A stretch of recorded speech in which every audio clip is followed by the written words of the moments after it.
Hi, welcome to Hacking Capitalism, Episode 10, The Domino Effect. My name is Todd Bonowell. You can find out more about me at todd.bonowell.com. And my name is Joe Blankenship. You can find out more about me at thejoeblankenship.com. Thanks for joining me for 10 straight, Joe. Hey, no worries, We're, man. we're coming up to the end of this thing, I guess, in probably a few more episodes. But as we were just discussing, if you could take us through the kind of where we are up until this point, that would be a great way to start out. Yeah, no, yeah, for people just joining us, yeah, this is definitely, we're going over, politics, economics, the people, and what hacking is in the context of all of that. We're talking about real problems, real solutions. We're talking about new ways to conceptualize things in terms of where politics and economics are going and what we can do to actually change the directions for the betterment of everybody.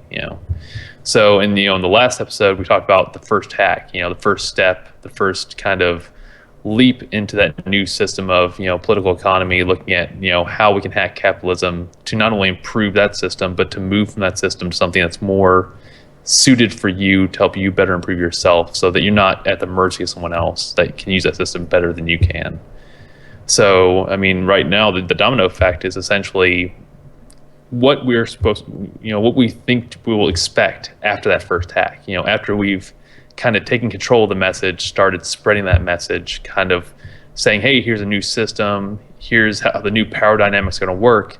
What can we expect in terms of that counter feedback? What are we going to see in terms of, pushback? So, we're talking about restarting the effect of hacking capitalism often.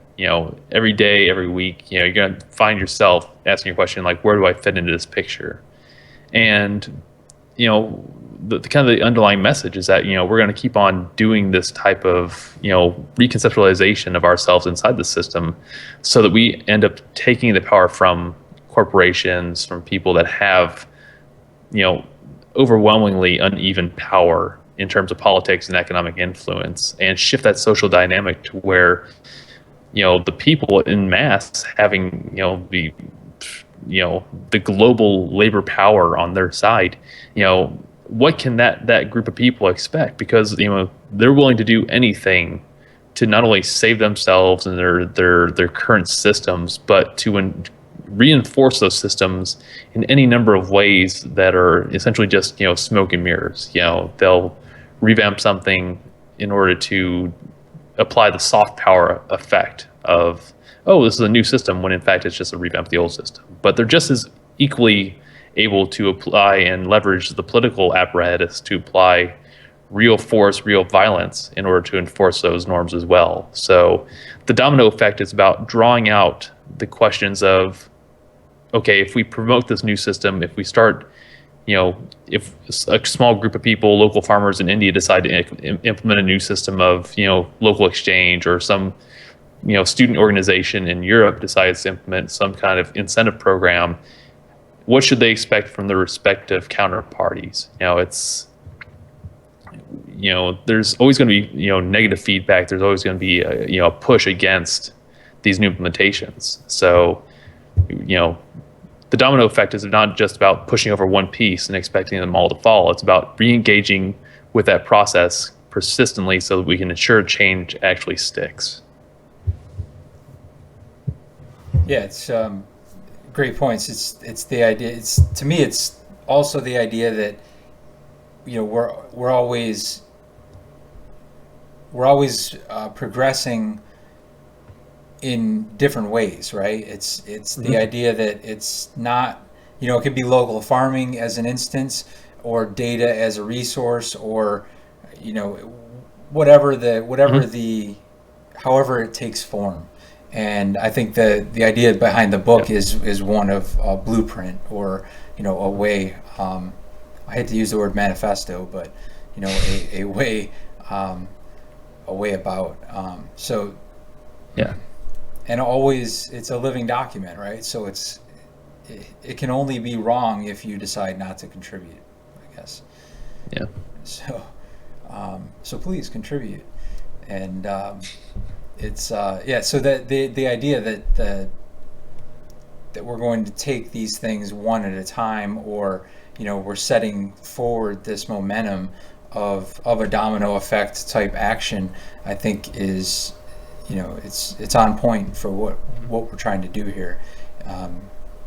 It's word of mouth. It spreads because it works, and that's our goal, to show that it works, because then once people see that it works, why not? Yeah, and I think I mean, that brings up some really good points, because I mean, what you just said draws out the fact that there needs to be a certain level of coordination between all parties that are engaging this new type of paradigm. It's the companies that we're going to be talking about in this section, the huge corporations, the multinationals, the transnational corporations, they've given this illusion that us as the people, we can't control that scale of economy on our own. We need them to mediate everything for us. And that's absolutely not true.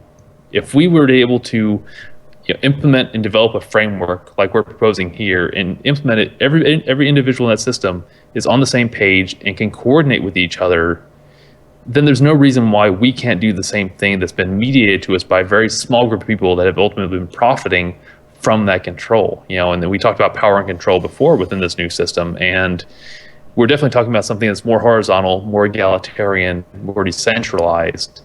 And I think that is, I mean, I think it leads us right into our next session, which is, some will concede that control because we ask. Because a lot of companies out there, a lot of bigger companies out there, especially in the tech area, they see the advantage, especially ones that leverage open source stuff, they see the advantage of having horizontal, decentralized, consensus-based organization, and how productive that actually is as a counterpoint to these traditional, centralized, hierarchical type frameworks. Some companies, they'll give it control because they just see the people efficiently engaging in this system, but that also means that the people need to engage in stopping the flows that these companies control. If we're going to take over the power from them, we have to understand what they're controlling in the first place. And, us needing to get their attention, that will get their attention right off the bat. If we're willing to engage and we're willing to understand what they do, they'll realize that power dynamic has already shifted just on those two things. Just that knowledge acquisition and engagement, that social engagement, that collective social engagement, at all scales, the larger the better, obviously, which is why we're always asking for people to contribute from other parts of the world. People, even if you don't speak English, we'll translate for you. That's not a problem.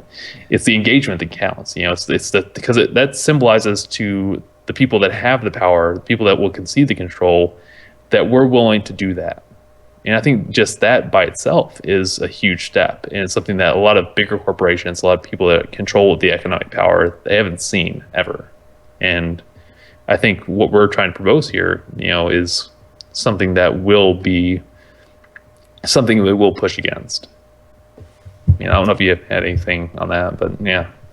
Yeah, I think you're spot on. I mean, we need to get their attention by showing them that we hold the power, and then then to me, it's if it's understood that the people control the final verdict of that corporation, then I mean, you can easily take people's attention away from one thing and move it to another, especially when there's a good reason to. And I think a good reason to is that, hey, this third place company that's never going to make, never be first in this world of capitalism, can take the whole cake by saying, hey, you know what, we're going to take our entire company and give it to the people, and move that transition. And then all of a sudden, why are you going to go with one or two or anything after that? You just you take it.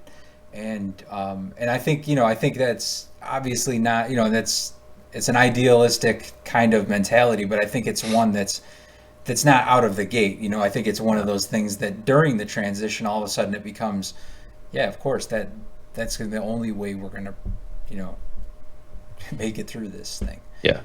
So, I think, and plus, you made a great addition to this project when you suggested data as a resource. Putting that right in the center there between old system and new system, I think that's a really good, something to focus on throughout this initial run of this, drafting of this project is, we're talking about, technological mediation, and we're talking about what the byproduct of that, And it's something, in the Western world and the developed world, they can relate to that because, oh, it's something that is happening to me every day and I can look at.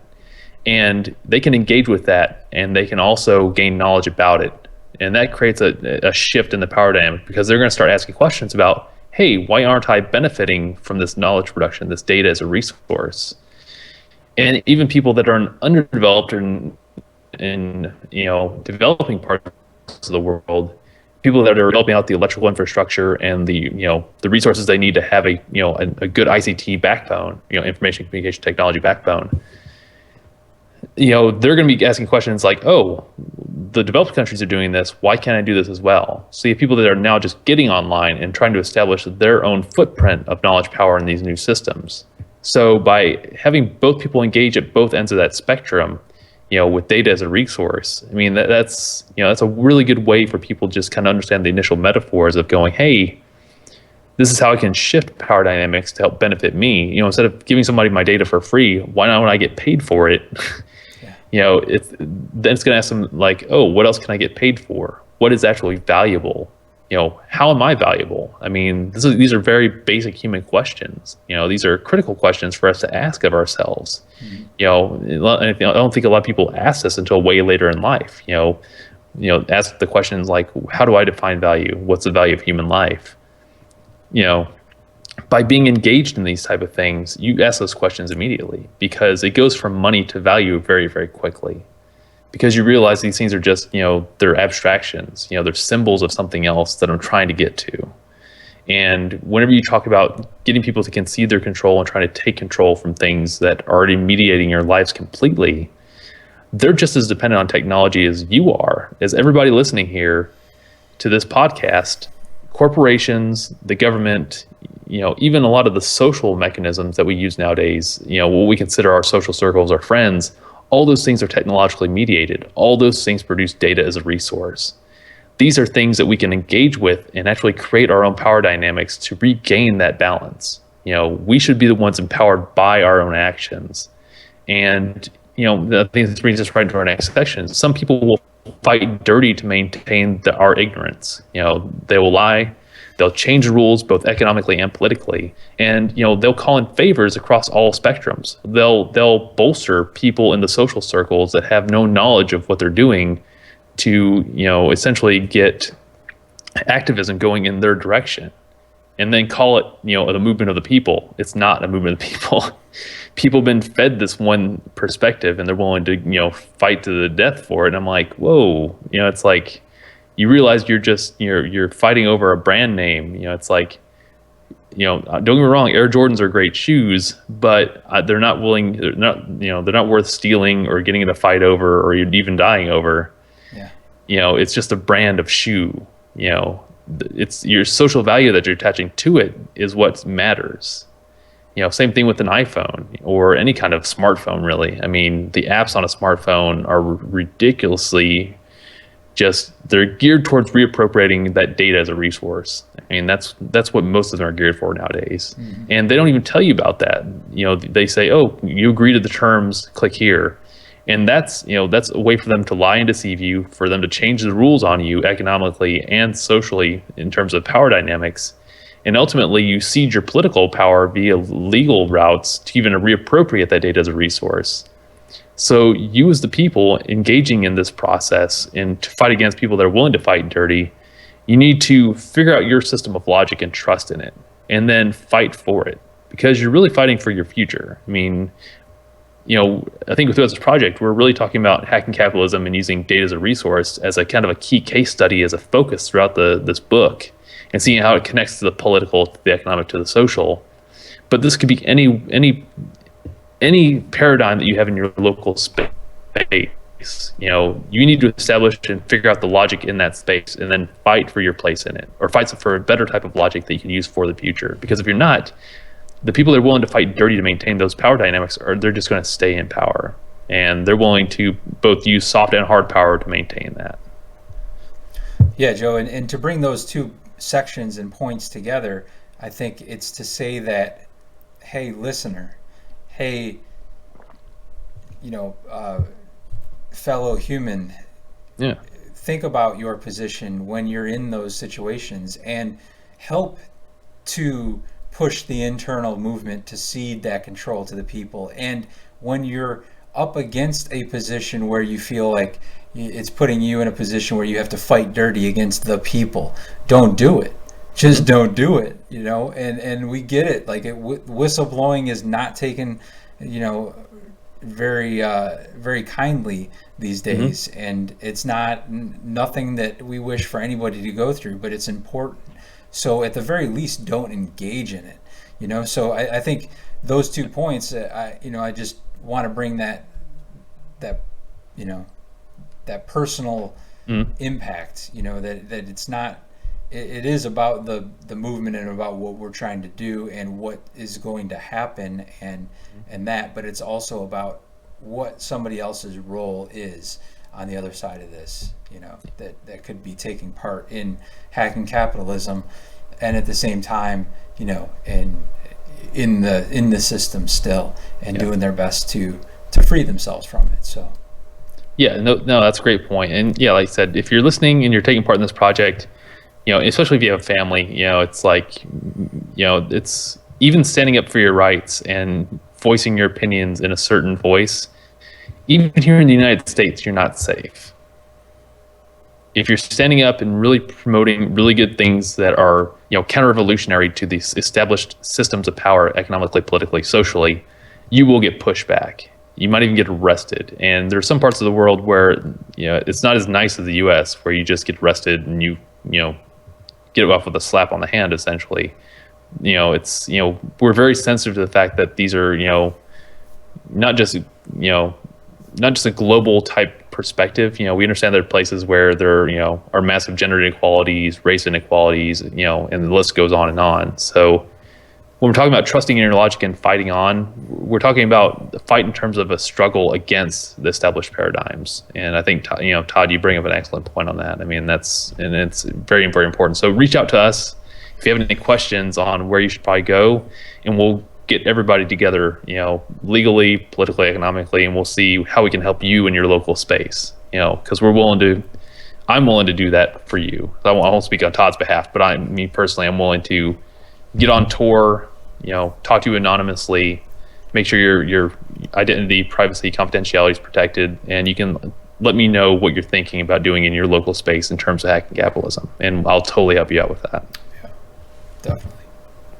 So, and I think that brings us right into the point, is that some people will fight literally until the end to maintain the established power paradigms, you know, this knowledge power balances that we have in society, and, you know, in terms of political economy and social circles that are willing to support that, you know, especially people in the middle class and upper middle class and upper class, you know, people that are fully invested their lives and their families' lives into these systems in terms of retirement and labor and social relations. You know, these people they're not going to let go of that paradigm very easily. And even, to tell you the truth, even poor people are many times unwilling to waver away from those systems, because those are the only things they've been told, and because education is pretty much poor in terms of telling people how political economy really works in the world. Many people just get raised into the system and they get established in that system. So some people will be willing to do anything to stay in business and to stay related to businesses that they know work. You know, people that work in Detroit and know how to build cars, they stick with the auto industry because they know that that is a solid paycheck at the end of the day. And they're not in a position to be out of work for a few months because they have to put food on the table and a roof over their kids' heads. We totally understand that. And we understand that those corporations, when you're proposing an alternative system, they will fight until they literally go bankrupt, because, I mean, they have a ton of money in terms of fiat and credit to combat us. So it's like, it seems like, you know, you really are going up against Goliath. You know, it's, you know, I don't like trying to use metaphors and these things, but it ends up being the best way to relate to a lot of people, is that, you know, it really is, you know, you can feel initially like you're one person against an entire wall, you know, and you're just chipping away at it until you get a tiny piece off of it. But you got to keep in mind that it's not just two people talking on a podcast right now. There are millions of, if not billions of people around the world that feel the same way about the systems of economics and politics and the social dynamics that support those things right now in the world. Whether you're in, the Democratic Republic of Congo and you're worried about coltan smuggling and illicit materials coming out of your country, or you're in the U.S. and you're worried about, college tuition and education and civil rights. These are all related to political economy, the politics that support the economics that are driving how people fit into making money, producing value, and ultimately just surviving day to day. And they're willing to leverage every part of your life to make sure that their way of life perpetuates. And unless you're willing to engage in that scope and understand how they're going to counter your struggle to actually establish an egalitarian system, then they are going to ultimately try whatever they can to make sure that there's a misinformation that goes into play there. And which is why during the first hack we talked about really paying attention to the media, because that is their biggest tool of misinformation, and the way that they will fight until the end to make sure that their priorities are maintained and perpetuated. Yeah, absolutely. And there's nothing we can do about that but compete to the best of our ability, right? It's just they're gonna do what they're gonna do. Yeah, absolutely. I mean, and like I said, I mean, when we talk about we're all the people and confused people, it's because there is that misinformation. There's that fog around any given issue. A lot of people just don't understand how the S&P is different than the NASDAQ and how both those indexes work, or even how stocks and basic economic stuff. Because the first question is, how do we refocus on a clear vision? And really asking what that vision looks like is really about first digging into how the current system functions. And hacking capitalism is big about that. It's about understanding, this black box of economics, the black box of politics, cracking these things open to see how the gears spin, how the belts work, how the pulleys are being, flipped, and how the switches are interacting with all that stuff. It's critical to understand that in economics, especially when you're talking about engagement with capitalism, there has been a language built up around that system that is very unique to people that are interacting with that system on a regular basis. And average Joe or Jane off the street, they don't engage with those social circles and those knowledge bases persistently. So they just don't know how that works. And they feel very disempowered by that. So there's a huge amount of confusion there, but that's also the key to how we regain our own power towards that, because we need to establish our own language, whether it's through this project or through, the local projects that, come after this. What tools do we need? We need to start building up our own education system around this stuff, building our own language. We need to start, finding modes of means of communication, ways to, collectively engage in voicing ourselves. And we really need to find ways in which to maintain persistent political engagement surrounding the economic, instead of having the economics surrounding the political, which is what we currently have. Because unless we're connecting the social directly to the political and then using that to engage with the economic, then we're going to be at the mercy of the economic, which is, today the dominant system. And I think a lot of people are confused about that. People think the government's going to do everything for them without understanding that the governments in almost every country around the world have been already engulfed by the economic needs of the society. So, and because there's no direct democracy anywhere in the world, people are persistently disempowered to make sure that a semblance of normalcy is maintained via that connection between politics and economics. So the tools we need are ones that break apart that illusion and those abstractions and start helping us understand those very complex systems in very simple ways, and then reappropriate that knowledge to hack it ourselves for ourselves. Because unless we're willing to do that, then it's going to be really difficult to fight against people that are willing to go to those extreme means, both in terms of hard and soft power, to counter what we're trying to do, at all scales. Because the last thing they want is global collective action against what they're doing that actually helps everybody Yeah. at a horizontal decentralized level. Like that's the worst case scenario for them, because that means that their little ivory towers of centralized hierarchies and bureaucracy just come crumbling to the ground. If people actually get that kind of efficient collective, mode going on, I mean, that means that, the next chapter we're talking about acquiring the production of means, or production means. Well, if we've already established, the tools that establish the modes of thought that should engage in that decentralized horizontal type apparatus, then the means just come along, whether it's data as a resource or whatever else resource you have, or the machines that gather the resource, that all just comes. If the people are united and the people are willing to really engage in the political, the economic then becomes a submissive mechanism, the submissive role in that system. Economics is just the mean to transfer value between people at that point. It doesn't become a hegemonic control, this beast that just consumes power. It's, so, people on the ground, it's like really, developing that vision. It's really centered around just breaking apart the old system, understanding it so that we can start building something better for ourselves. Mm-hmm.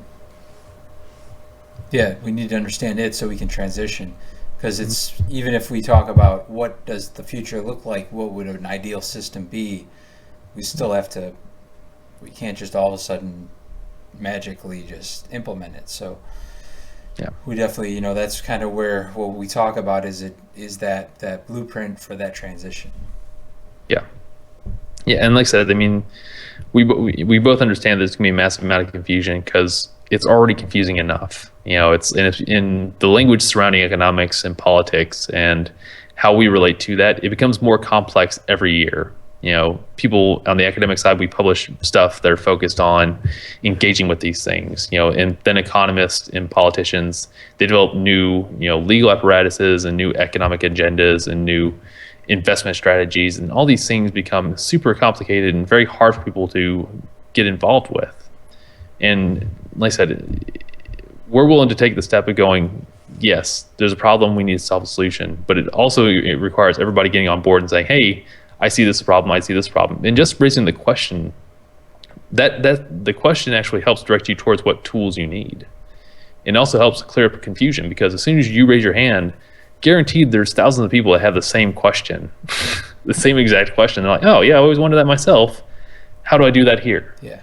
And I mean, when we talk about the 10-year plan right now, it's possible to do this within a small period of time. It just takes you raising your hand and asking the question of like, oh, well, yeah, I see a problem, and what do I do about it?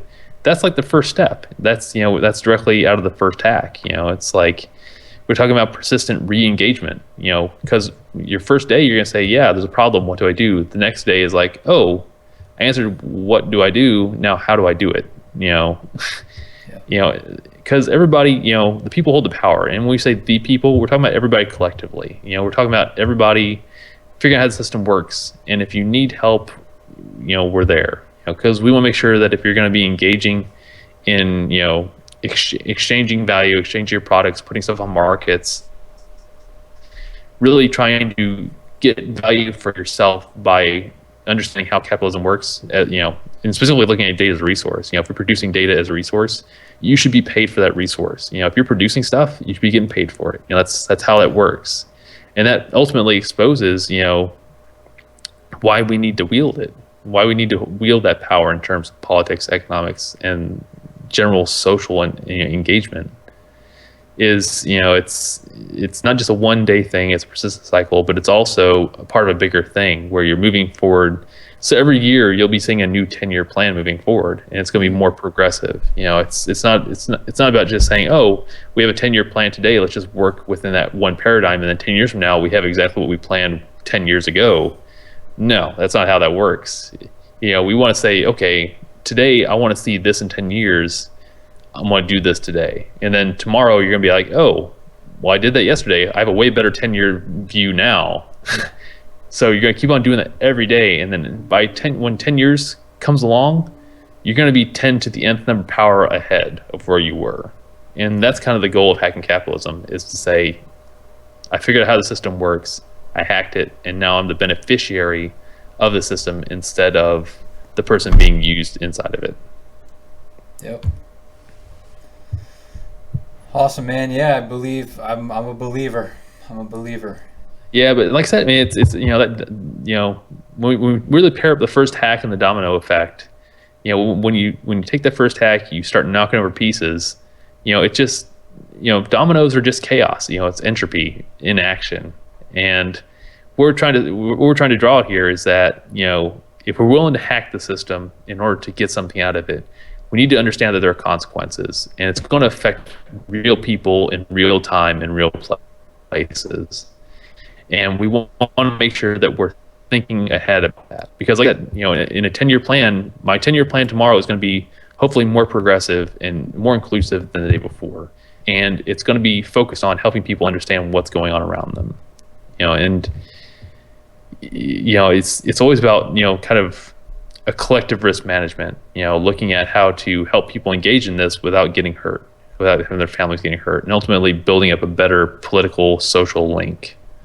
And if we're willing to hack something, you got to look at the consequences. And that's kind of the ultimate message, I think, between these two chapters, is just looking at cause and effect, and ultimately moving from that perspective to this idea of, okay, what are the correlations between these things and how are they going to result in another cause effect chain? And really just looking at all these basic thought processes, these, trusting in a certain logic that emerges, or a certain set of logics that emerge, and willing to understand how your struggle is going to go on within them. Because when we talk about acquiring the production means, the fallout, we're just talking about, I mean, if you look at the structure of this book, it's really about understanding the processes of how this works. If you look at every chapter, it's about start here, go here. Oh, re-engage, go back, start here, go here, go here. And it's just going about, going down the spiral of how going from a state of ignorance to a state of engagement and knowledge power works. And it's never a straight line. Yeah. And I think a lot of people read a book, or they go through an educational process through a university, and they think there's a linear step from going from poor college student to rich multimillionaire. And that's not how that works. If you're going to hack capitalism, you have to understand that it's a messy process. There's never one straight line. There might be a straight line, but if it's a straight line in capitalism, it's always the most violent and brutal line. You're either, in America, we had to take out Native Americans out west to make sure that we had progress. That was that very brutal straight line. We don't want that with hacking capitalism. Yeah. We want to make sure that with hacking capitalism, we're elegant ballerinas going around the room, dancing around things in a graceful manner, and ultimately finishing with an amazing end scene. That's the goal. Yeah, definitely. It's a 10-year ballerina plan, and we're committing to it. So we got to figure out a better metaphor for the book, dude. That's it. A better metaphor. All right, man. Well, unless you have anything else to add, I think I'm done. No, yeah, I think we're ready to move on and wrap up this book, man. Yeah, for at least the first draft of it, and hopefully we get some more contributors and more people coming in the door and wanting to voice their opinions on it. Yeah.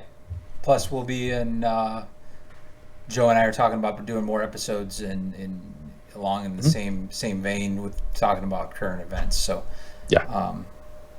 That'll be fun too. So yeah. All right, Joe. Well, thanks for joining me, and this is Hacking Capitalism with Todd and Joe, and we'll see you next episode. Awesome.